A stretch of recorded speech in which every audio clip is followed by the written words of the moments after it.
In that case, I'm going to put yours on peanut mustard.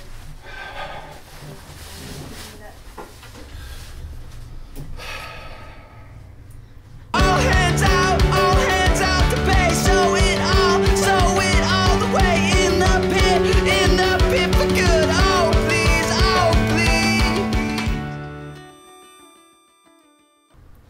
Hi, this is Couch Series. And this is Jonathan Ying, and we're going to talk about the sword fighting community of Provo, Utah. I don't know what I'm doing with my hands. Just like they're dangling. Do you want to hold mine? I don't know if I want to touch you. Jonathan is also, in addition to sword fighting, he's also our cameraman on the Couch series. So this is a really, really special opportunity we have to have this genius of a man with so many different dimensions. I think you're on our talking couch. me up a little too much. Oh, stop. Let's talk about sword fighting. Okay. So the sword fighting community of Provo is very large. Well, I mean, first of all, when I say it's not really called sword fighting. Oh. That's just the term that I use, so people don't have, dumb people don't have to ask more questions, because I know that they're not really that interested or anything like that. Whoa. And it's an easy term to use. Well, I know that's really condescending, isn't it? I probably should have said that. You could have called me a commoner instead of a dumb person. I would have appreciated that. And if we could keep this to surf terms, if we could go with only only middle age. You're like the kind of people who mid-ages, medieval ages. You're the kind medieval era terms. Peasant. Okay, go on. I mean, you're the kind of people who'd be while we're practicing, you would say for Narnia, or kill him, or something like that. Probably would Wouldn't say for you? Narnia. I didn't enjoy those movies. Or for Frodo. Okay, I would definitely say that. And you hate those people. Be real. I don't hate things. Well, very few things I do hate. And those people are one of them. For those things, I mean, I wouldn't mind, stabbing them with your... Well, chopping them. Okay, so at BYU, next to the Wilkinson Center, we can see the sword fighting, or what's the club So name? it's called Historical Fencing. The Historical Fencing Club practice, and they are in thick garb. Not really. This is what I normally wear. What? I just got out of practice. This seems very dangerous. So I just got hit in the knee today, and then I fell on the ground and I cried. Because what I picture is just lacrosse, but instead of lacrosse sticks, you have swords. Are they called swords? Yeah, they're called swords. And you can basically butt each other anywhere you want except for the head. No, is that true? You can hit the head especially. That's the best place to hit. Do you wear helmets? I love hitting the head. Don't. You're lying. No. Do you wear helmets? I love hitting the head. That's the best spot to hit. Do you wear helmets? Yeah. Do you... Well, we wear the fencing, we wear fencing masks, what you'd see in sport fencing. So, okay, I probably should first explain why it's called historical fencing. So it's called historical fencing because fencing means to attack and defend, and that when you do sword fighting, it was always called fencing. And now there's sport fencing, which is what people normally associate with, which is with epées and sabers and things like that, and that's what you see in the Olympics and things like that. And that's why we call it historical, because it's based on historical things. We take historical manuals and masters from the 13th century to the 18th century, retranslate them. The manuals usually German or Italian, some other countries as well. But your club translates them, or do the... People have in my club. I haven't personally. I don't know any German or Italian, but people in the past have. For what we do, it's part of it's a martial arts, or any other martial arts, kendo or karate or anything like that. You have these techniques. It's all based off of techniques, and then you spar and compete and you test your skills. But another half of it is also the scholarly research that goes into it, because unlike other martial arts where there was always a master beforehand, sword fighting kind of died out for a couple hundred years or so, or a few decades. And couple hundred years or a few decades. Yeah, decades. You're not the research more than hundreds, one, are you?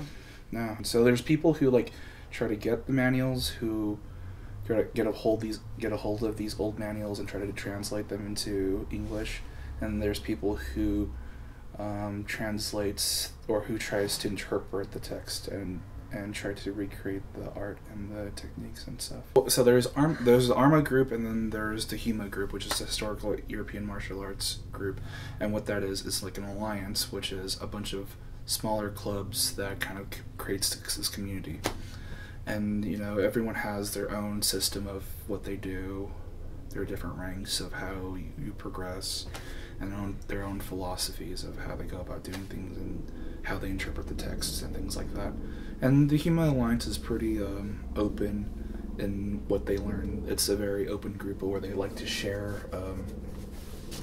their findings and things like that. Well, from what I understand, Arma is a very closed group. You're not supposed to share your secrets outside the group. You don't participate in other... Wait, so both groups are in this community? Yeah. A lot of... Be still my heart. This is so exciting. And a lot of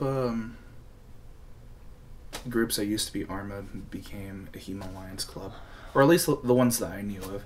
Because I was here in Utah, and I left for a little bit and came back and became a new group.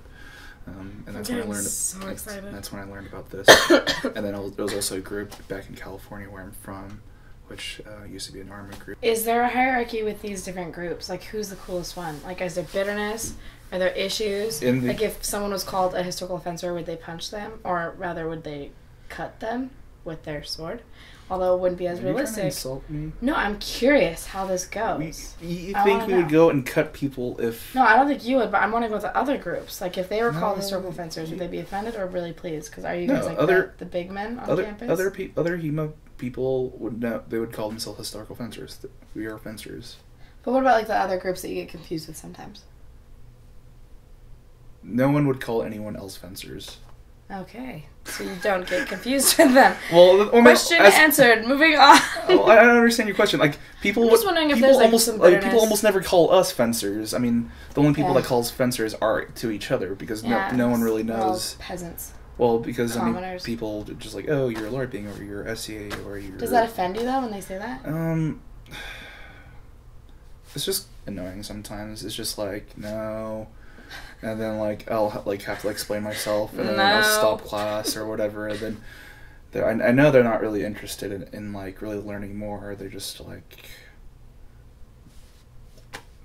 be there, I guess. That's a really interesting comment you just said. That you know that they don't really care, but they still ask and inquire. Yeah. I mean, why do you guys practice on such an open space in front of like the majority of the rest of BYU, like the most public spot on BYU campus? Why do you practice there? Like, why did you choose that instead of another spot? Tradition, I guess. I mean, it's just when I started, it was there, and I just never really moved the spot. And the thing was, like, you know, some people are interested, and they do want to join. And I'm always happy to see people who are actually genuinely interested in what I really want to learn.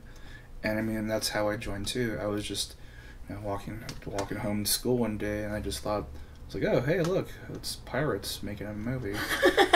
And it turned out that wasn't the case. And then they were like, oh, we're sword fighting. I was like, how do you join? And just like jump right in. And I was like, okay. And then that's how we started.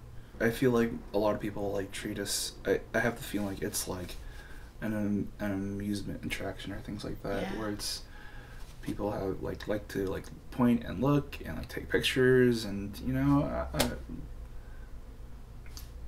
I don't know, it's probably really, what do you call it, pompous? I don't know, what's the right word? Arrogant? On their part? No, on my part of saying like, oh, I'm not going to amuse me. I mean, like the other training partner I have, he always likes putting on a show. I'm just like, we're not putting on any show. And then people are like, fight, you know, draw blood and things like that. And, you know, he would just kind of jump around and, you know, do all these big moves, and I would just I would try very hard not to amuse them. So you just like drop your sword and sit down?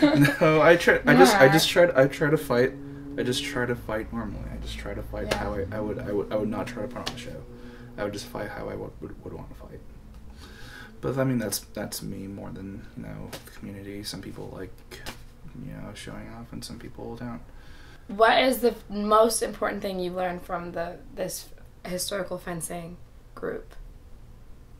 An experience and culture and everything. it means a lot to me.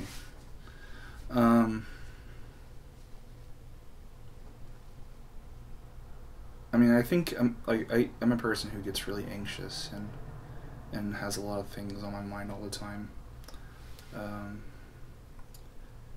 And you know, I think I overthink things all the time, and especially with growing up, with schools, relationships, things like that. It's always bogging me down. So then, when I fence, a lot of those things are taken away. It takes me to a very nice place where things become simpler and where things like excitement, fear, instincts are the main things that come into play. So it's to me it's a very therapeutic thing for me, which is, you know, ironic. Finding peace in something so violent. But, Okay, can we look at your last sword before we end? yeah, I guess so. What is this? So this sword is a feather sword. It's a feather sword. A feather sword. Which is a feather. So normally Feather sword. You hear they're called feathers, and the reason is because if you see this, it has this little shield thing at the bottom. Don't worry, I won't pitch you.